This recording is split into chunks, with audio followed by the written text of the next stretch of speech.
के प्रोग्राम में आप नाजरीन को ये बताएंगे कि कंट्रोल टावर के साथ अपोजिशन का राब्ता किसने करवाया। वो कौन सी शख्सियत है जिसने कंट्रोल टावर और अपोजिशन के दरमियान राब्तों को बहाल करने के लिए पुल का किरदार अदा किया। इस बड़ी ख़बर की तफसीलात आज के इस प्रोग्राम में आप नाज़रीन के साथ शेयर करेंगे। लेकिन इस खबर की तफसीलात में जाने से पहले आज की हमारी जो दूसरी दो ख़बरें हैं जो सुप्रीम कोर्ट से पाकिस्तान तहरीक-ए-इंसाफ को साबिक़ वज़ीर-ए-आज़म इमरान ख़ान को बड़ा रिलीफ मिला है, उस खबर की तफसीलात आपके साथ शेयर करेंगे। और फिर दूसरी खबर में जो जस्टिस काजी फ़ाइज़ ईसा और साबिक़ वज़ीर कानून फ़रोग़ नसीम के दरमियान नोक झोंक हुई है, इस खबर पर भी आप नाज़रीन के साथ जो तफसीलात हैं वो शेयर करेंगे। तो जो पहली खबर है तो तहरीक-ए-इंसाफ को साबिक़ वज़ीर-ए-आज़म इमरान ख़ान को रिलीफ मिला है, उस खबर की डिटेल से गुफ्तगू का बाकायदा आगाज़ करते हैं। नाज़रीन, पिछले हफ्ते इमरान ख़ान के जमात के जो सेक्रेटरी जनरल हैं असद उमर की जानिब से इलेक्शन कमीशन ने जो 11 अप्रैल को मुल्क में नई हल्का बंदियाँ करवाने का हुक्म दिया था, उस फैसले के ख़िलाफ़ और नई हल्का बंदियों को रुकवाने के लिए सुप्रीम कोर्ट में एक आइनी दरख्वास्त दायर की गई। नाज़रीन, सुप्रीम कोर्ट के रजिस्ट्रार ने असद उमर की जानिब से दायर की गई इस दरख्वास्त पर एतराज़ात लगाए। एतराज़ात ये लगाए गए कि सुप्रीम कोर्ट जो मुल्क की सबसे बड़ी अदालत है, उस अदालत में बराह रास्त हल्का बंदियों के ख़िलाफ़ रुजू किया गया है, जबकि दरख्वास्त गुजार के पास, पाकिस्तान तहरीक-ए-इंसाफ के पास, असद उमर के पास दाद रसी का दूसरा मुतलका फ़ोरम मौजूद था। दूसरा एतराज़ ये उठाया गया कि ये जो दरख्वास्त दायर की गई है इसमें हल्का बंदियों के मामले को चैलेंज किया गया है, लेकिन इस दरख्वास्त के साथ जो रिक्विज़िट डॉक्यूमेंट्स थे वो डॉक्यूमेंट्स नहीं लगाए गए। तो ये एतराज़ात लगाने के बाद तहरीक-ए-इंसाफ की इस दरख्वास्त को सुप्रीम कोर्ट के रजिस्ट्रार की जानिब से वापस कर दिया गया था। इसके बाद नाज़रीन डेवलपमेंट ये हुई थी कि सुप्रीम कोर्ट के रजिस्ट्रार के इन एतराज़ात के ख़िलाफ़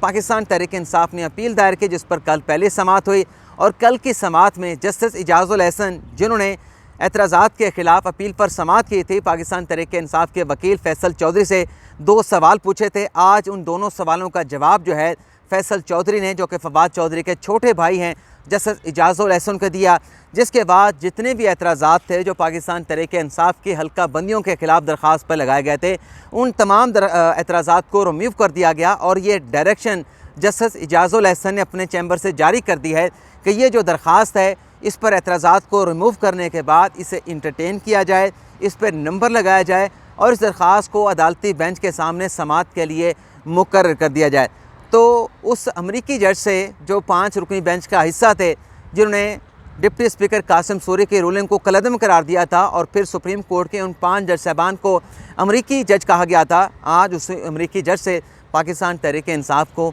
रिलीफ मिला है। जस्टिस इजाज़ुल एहसन ने ही अदालत में बैठे हुए ये तारीख़ी रिमार्क्स दिए थे कि अगर फ़ैसला अपने हक़ में आए तो कहा जाता है कि इंसाफ का बोल बाला हो गया, लेकिन फ़ैसला अगर हमारे अपने ख़िलाफ़ आ जाता है, जो दरख्वास्त गुजार होता है उसके ख़िलाफ़ आ जाता है, तो फिर ये कहा जाता है कि आज इंसाफ को तार तार कर दिया गया। तो जिस जज के ख़िलाफ़ पाकिस्तान तहरीक-ए-इंसाफ कह रही थी कि इंसाफ को तार तार कर दिया गया, आज उसी बेंच के एक जज ने पाकिस्तान तहरीक-ए-इंसाफ को रिलीफ दिया है। तो कम अज़ कम आज के दिन तो ये कह दिया जाए कि इंसाफ का बोल बाला हुआ है। लेकिन आपको ये बता दें कि जज का जो फ़ैसला होता है वो आइन और कानून के मुताबिक होता है, किसी की ख्वाहिश के मुताबिक नहीं होता। और वो फ़ैसला नहीं होता जो सिर्फ़ आपके हक़ में आए, फ़ैसला वो भी होता है जो दूसरे हक़ में आए, वो भी अदालत का ही फ़ैसला होता है। इसी तरह से जो हमारी दूसरी खबर है जो जस्टिस काजी फ़ाइज़ ईसा और फ़रोग़ नसीम के दरमियान नोक झोंक हुई है, उस खबर पर अगर हम बात करें तो नाज़रीन, वज़ीर कानून के ओहदे से हटने के बाद फ़रोग़ नसीम साहब ने जो पाकिस्तान बार काउंसिल की एनरोलमेंट कमेटी है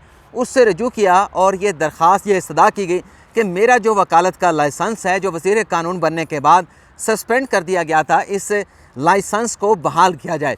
8 अप्रैल को ग़ालिबन ये दरख्वास्त दायर की गई, लेकिन 8 अप्रैल के बाद उनका वकालत का लाइसेंस बहाल नहीं हो सका। तो फ़रोग़ नसीम ने एक ख़त लिखा इनरोलमेंट कमेटी को, जिसमें इल्ज़ाम ये लगाया गया कि जस्टिस काजी फ़ाइज़ ईसा, जिनके ख़िलाफ़ हमने रेफरेंस दायर किया था, जिसके ख़िलाफ़ मैंने सुप्रीम कोर्ट में दलाइल दिए थे, दरअसल चूँकि वो इनरोलमेंट कमेटी के सरबराह हैं, चेयरमैन है, तो लिहाजा उनकी बदनीयती है और बदनीयती की बुनियाद पर मेरा जो वकालत का लाइसेंस है वो बहाल नहीं किया जा रहा। तो ये इल्ज़ाम लगाए गए। इन इल्ज़ामात के जवाब में नाज़रीन जो डेवलपमेंट हुई है वो डेवलपमेंट आपके साथ शेयर कर लेते हैं। डेवलपमेंट नाज़रीन ये हुई है कि जस्टिस काजी फ़ाइज़ ईसा ने वो इनरोलमेंट कमेटी जिसके वो चेयरमैन थे, जिसने फ़रोग़ नसीम का वकालत का लाइसेंस बहाल करना था, इस कमेटी से जस्टिस काजी फाइसा ने ख़ुद को अलग कर लिया है और अपने इस फैसले से मुतल्लिक एक ख़त जो है पाकिस्तान बार कौंसिल को भिजवा के इस फैसले से मुतल्लिक जो है वो आगाह कर दिया गया है। अब ये जो ख़त लिखा गया जस्टिस काजी फाइसा का, इसकी तफसीलात भी आपके साथ हम शेयर करते हैं, लेकिन चूँकि रोज़े के साथ हैं, गला थोड़ा सा खुश्क हुआ है,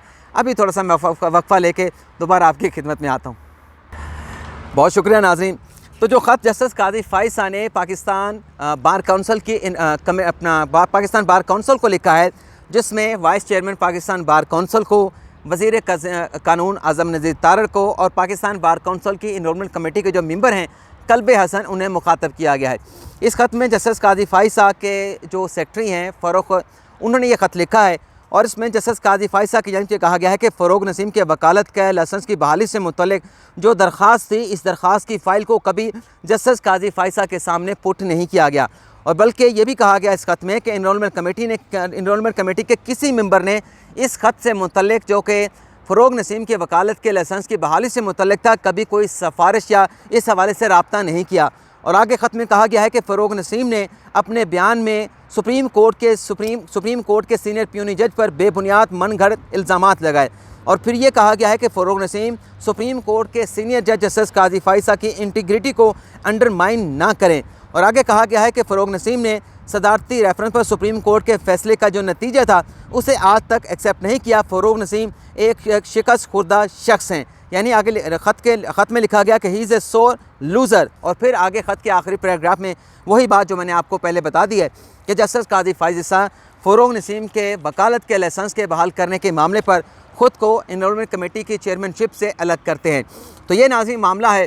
कि फ़रोग नसीम साहब जिस रेफरेंस की बात करते हैं और जो वो इल्ज़ाम जस्टिस काजी फाइसा पे लगाते हैं, उस रेफरेंस के ऊपर तो साबिक़ वज़ीर आज़म इमरान खान ने अपनी गलती को एक्सेप्ट कर लिया कि हमारी गलती थी। अच्छा, उस गलती के हवाले से मैंने कुछ दोस्तों को सुना है जो कहते हैं कि उसकी जस्टिफिकेशन पेश करते हैं कि खान साहब ने सिर्फ ये कहा कि ये रेफरेंस नहीं दायर करना चाहिए था, ये पाकिस्तान बार काउंसिल को या बार एसोसिएशन को दायर करना चाहिए था, लेकिन मनी ट्रेल के हवाले से खान साहब का आज भी वही मौक़िफ़ है। तो खान साहब का अगर मनी ट्रेल से मुतल्लिक वही मौक़िफ़ था, तो जब ये पहला फ़ैसला सुप्रीम कोर्ट का आया, उस फैसले के ख़िलाफ़ नज़रसानी की दरख्वास्त क्यों नहीं आई? और फिर जब दूसरा फ़ैसला आया उसके बाद FBR भी आपका था, अपने FBR से आज़ादाना तौर पे जस्टिस काजी फाइसा के ख़िलाफ़ मनी ट्रेल पर क्यों तहकीकात शुरू नहीं करवाई? नाज़रीन मसला ये है, मुद्दा ये है कि जस्टिस काजी फाइसा की अहलिया सरीना ईसा जो भी मनी ट्रेल है, किस तरीके से, किन ज़राए के साथ, किन सोर्सेज़ के साथ, किस पैसे के साथ लंदन के वो 3 प्रॉपर्टीज़ ख़रीदी गई, वो तमाम मनी ट्रेल दे चुके हैं। लेकिन चूँकि हाइब्रिड रजीम था,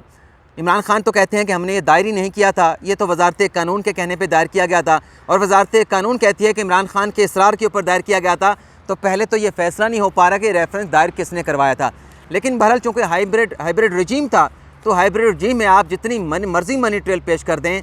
बैंक के डॉक्यूमेंट्स ला के दिखा दें, यानी साबिक़ वज़ीर आज़म ने जो उनकी अपनी डिस्क्वालिफ़िकेशन का केस था, उन्होंने 10 साल 12 साल पुराने डॉक्यूमेंट जिनकी वेरिफिकेशन नहीं थी, फ़ोटो कापीज़ ला के पेश की, सुप्रीम कोर्ट ने एक्सेप्ट कर ली, साबिक़ चीफ जस्टिस मियां साकिर निसार ने एक्सेप्ट कर ली। लेकिन जस्टिस काजी फाइसा के केस में जो प्रॉपर्टीज़ उनकी अहलिया ने ख़रीदी, उनकी अहलिया और बच्चों के नाम पर थे, जो कि इंडिपेंडेंट हैं, अहलिया इंडिपेंडेंट हैं, अपने अलहदा से वो टैक्स पे करती हैं, बच्चे अलहदा से अपना टैक्स पे करते हैं। उन्होंने जो मनी ट्रेल पेश की, अथेंटिक डॉक्यूमेंट्स, बैंक के तस्दीक शुदा पुराने नहीं 20-20 साल बल्कि 5 साल, 3 साल, 6 साल, 10 साल पुराने डॉक्यूमेंट्स बैंक से वेरीफाइड कराए हुए, अटेस्टेड कराए हुए, लेकिन उन तमाम डॉक्यूमेंट्स को मुस्तरद कर दिया गया। वजह यह थी कि जस्टिस काजी फाइसा के ख़िलाफ़ फ़ैसला सुनाना ही सुनाना था। तो वजह यह थी मनी ट्रेल जितनी मर्ज़ी पेश कर ली जाए, लेकिन अब आपके सामने आ चुका है कि इमरान खान साहब खुद अपनी गलती का एतराफ़ कर रहे हैं। लेकिन चूँकि हम उस गलती से मुतल्लिक, उस रेफरेंस से मुतल्लिक बहुत आगे तक चले गए थे, वो बातें जो हुकूमत नहीं कर रहे थे, हम उससे भी आगे जाके जस्टिस काजी फाइसा को मलाइन कर रहे थे। तो खान साहब की इस गलती का अब जस्टिफिकेशन भी मुख्तलिफ लोग जो अब ग़ालिबन जस्टिस काजी फाइसा को पसंद भी नहीं करते, अब वो इसकी तावीलें भी पेश कर रहे हैं कि इमरान खान ने दरअसल गलती जो एक्सेप्ट की है वो ये नहीं, बल्कि उनके कहने का मकसद ये था। लेकिन बहरहाल आते हैं आज की अपनी पहली खबर की तरफ कि कंट्रोल टावर के साथ अपोजिशन के राब्ते कैसे बहाल हुए और किस शख्सियत की वजह से, किस शख्सियत ने इस सिलसिले में पुल का किरदार अदा किया। ये आपको नाज़रीन बता दें कि जिस अपोजिशन की हम बात कर रहे हैं, वो अब अपोजिशन मुत्तहिदा हुकूमती इत्तेहाद बन चुका है। यानी हुकूमत में आने से पहले जो अपोजिशन थी, जो मुत्तहिदा अपोजिशन थी, जो खान के ख़िलाफ़, इमरान खान के ख़िलाफ़ अदम एतमाद लेके आई थी, उनके कंट्रोल टावर के साथ रब्ते कैसे हुए, इस बात का एतराफ़ मुस्लिम लीग नवाज़ के रहनुमा राना तनवीर हुसैन अपने एक बयान के ज़रिए करे हैं और उसकी उन्होंने लॉजिक और जस्टिफिकेशन भी पेश की है।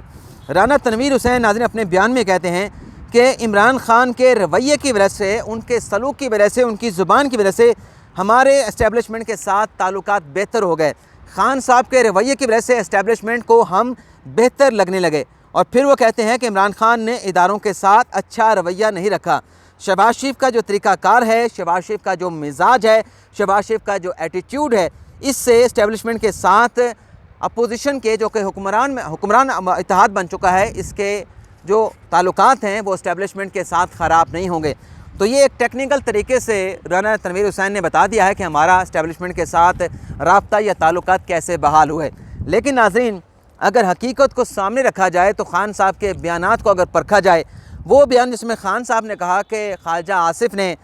जब वो हार रहे थे, ये इमरान खान का तारीख़ी बयान है जिसमें उन्होंने फ़ौज के ऊपर इल्ज़ाम लगा दिया। हालांकि फ़ौज के इसी बाजवा साहब को कहते थे कि सबसे ज़्यादा जमहूरी है, लेकिन उसी बाजवा साहब के ऊपर खान साहब ने अपनी हुकूमत के अंदर बतौर प्राइम मिनिस्टर धांधली करवाने का इल्ज़ाम लगा दिया। खान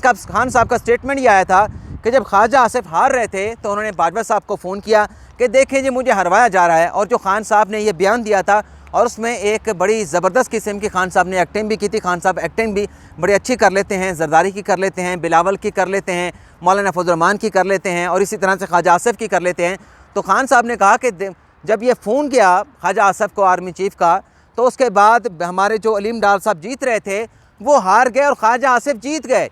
यानी ख्वाजा आसिफ साहब के मुतल्लिक जो वो बयान दे रहे थे, असल में तो वो अपनी तरफ से ख्वाजा आसिफ साहब को मलाइन करने की, उन्हें बदनाम करने की, उन पे कीचड़ उछाल रहे थे। लेकिन खान साहब को गालिबन समझ नहीं आई कि वो ख्वाजा आसिफ पे नहीं, वो एक रियासती इदारे के पाक फ़ौज के आर्मी चीफ़ को बदनाम कर रहे हैं। लेकिन खान साहब ऐसी बहुत सारी चीज़ें बहुत सारी जगहों पे कह देते हैं, जिस तरह से न्यूट्रल की उन्होंने तारीफ़ की थी कि न्यूट्रल तो जानवर होता है। यानी फ़ौज अगर सियासत में मदाखलत करे तब तो वो अच्छी है, लेकिन फ़ौज अगर सियासत से दूर हट जाए, सियासत में मदाखलत ना करे और बयान दे दे कि हम न्यूट्रल रहेंगे, तो खान साहब को वो जानवर लगना शुरू हो जाते हैं। तो ये नाज़रीन, आज का हमारा प्रोग्राम, आपसे इजाज़त चाहेंगे। अल्लाह ताला आपका हामी और नासिर हो। दुआ में याद रखिएगा। अल्लाह हाफ़िज़।